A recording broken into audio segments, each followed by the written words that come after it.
Can you see the love tonight? I had no idea what I was going to talk about, and then I remembered this is on my desk. So I'll talk about this, even though I prepared to talk about some other things. Today we're going to talk about the 4 levels of competence. I'm going to do the Rob thing.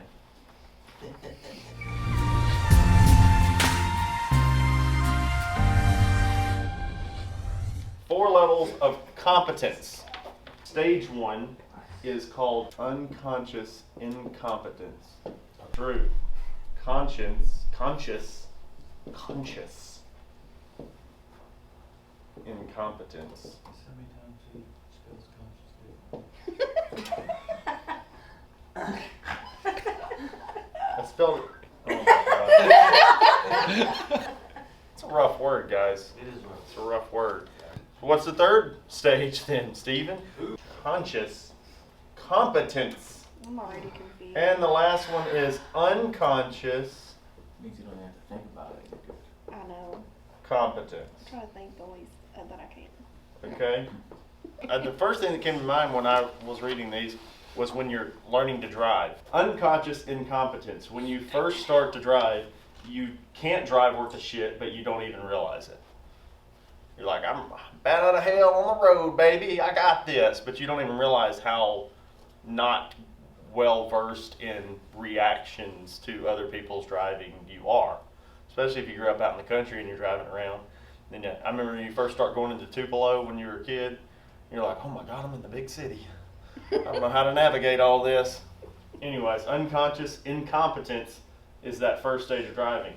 Then eventually what happens is you become conscious that you're not a good driver.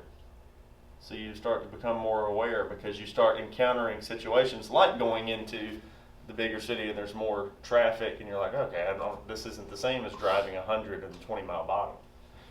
Then you go into conscious competence, okay?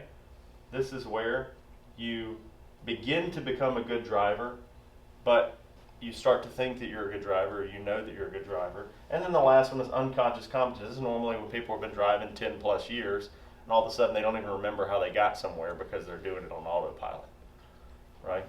So this is also practical in sales. When somebody first starts, they are unconsciously incompetent. They don't know what they don't know. They don't know that they don't know what they don't know. You know what I mean? Until they begin to encounter the situations, and then they become consciously incompetent. They start to know, wow, I don't know. And I think this is one of the most dangerous phases in sales, is because it begins to make you think, okay, these two are both dangerous, but this one's more dangerous because you begin to not try to sell something because you're afraid of what you don't know, because you're aware of the things that you don't know. Whereas unconscious incompetence, sometimes these people are really good at selling, but they don't know the things that they need to know to accurately, advise someone on something like healthcare. Now, if you're selling a car, you can pretty much remain in this phase right here and be fine, because it's transactional, and especially if it's new cars. But you can remain there. Something like what we do, you have to graduate through this so you can begin to know some of these other things. Now, this part right here is where most people kind of get, and then they start to get bored before they get to, we were just talking about this with me and Rob, a lot of people that are good at sales get bored at a certain point, but I think that they get to the point where they're consciously competent and they're bored.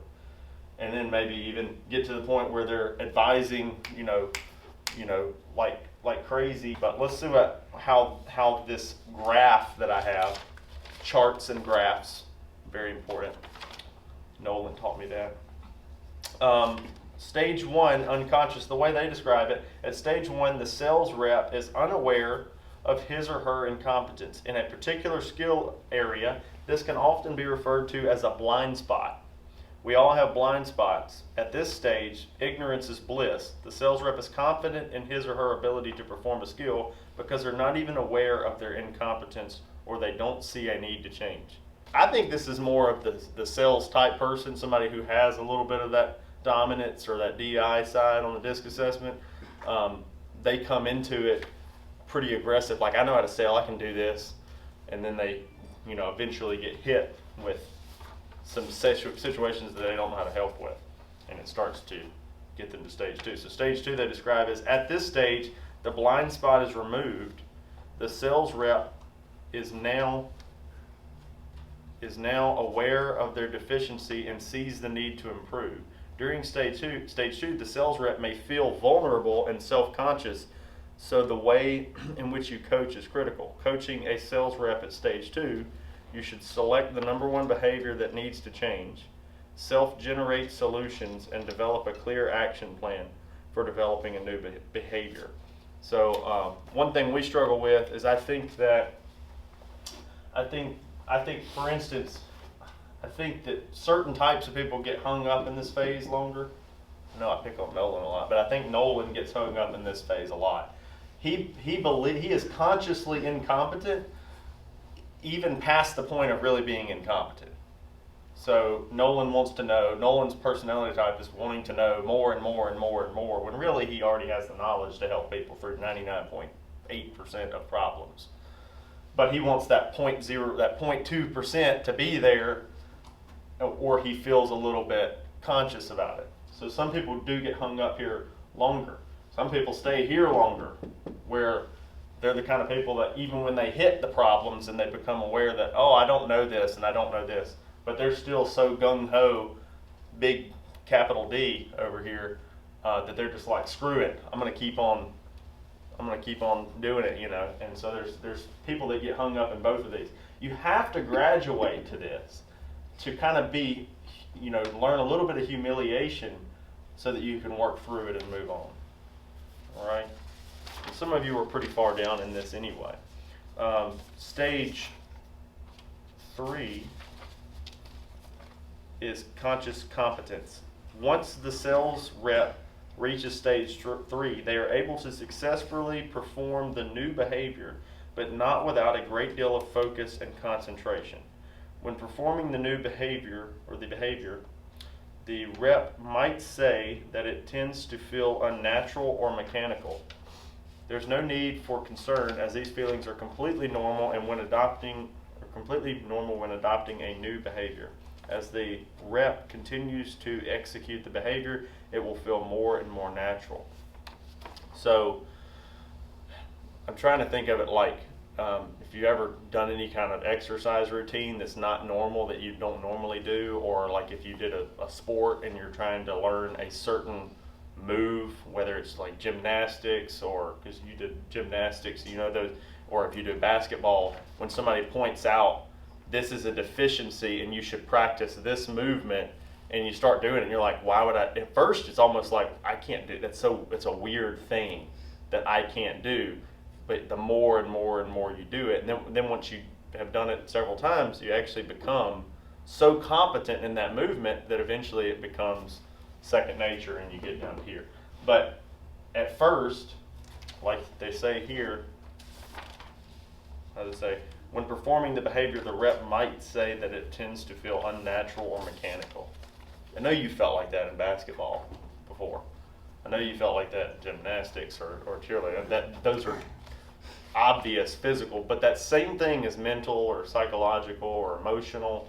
Any of those things that you're exercising through, or even knowledge based, when you get to those technical situations that you just learned and you're still having to think through it, like the F and G guaranteed issue swap. There are going to come those times where you're like, oh yeah, this is one of those plan G guaranteed issue periods now that we haven't even done yet, and you're thinking through it in your head. But 3 or 4 years from now, when you've done that several times, it'll just be like, oh yeah, but there's that period where it is a little bit mechanical. And the thing about Medicare is it's changing so much all the time anyway, that you're always, even if you'll graduate to this level and you're flopping back here, back and forth, because you're having to relearn something and make it not feel unnatural or mechanical. Okay, last one, unconscious competence. At this stage, the new behavior has now become habitual. The sales rep has practiced the skill so much that it has become like second nature.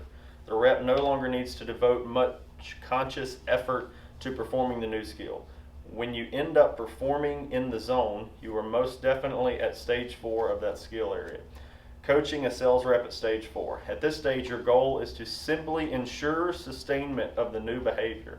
However, as new standards arise and the rules of the game change, the behavior may not be as useful anymore. If this happens, the sales rep is back at stage 1 and the learning journey starts all over again. So I guess where they're saying is, I'm saying you're bouncing back and forth to here. In some ways, you're kind of coming back here. Because I think they're breaking it down to each individual skill or each individual piece of information. So like right now, if we decided Sid was going to quit using Final Cut and go to Adobe, you know, he's kind of going back to here and relearning all of it, right? Whereas he's getting to where he's somewhere in here on the software he's at now. And eventually we'll get to here, you know. But if they do an update and drastically change the entire system, you're going to have to go back to here. Now, as you go back to here, as things change, you could probably get through that system a lot faster because you're not having to learn all the information anymore. You're just having to learn the changes.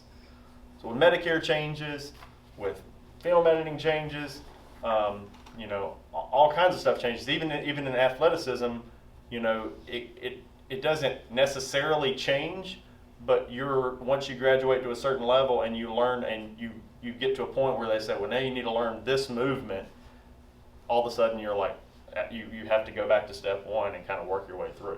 But it's faster. The beginning takes the longest. So somebody like you that's learning from, you know, the scratch point, it's taking you a long time to get through this, and really where you're probably at now, just based on knowledge, is more like here, because you got a lot of information, but it makes you self-aware that you know just enough to screw something up, is the way people feel sometimes.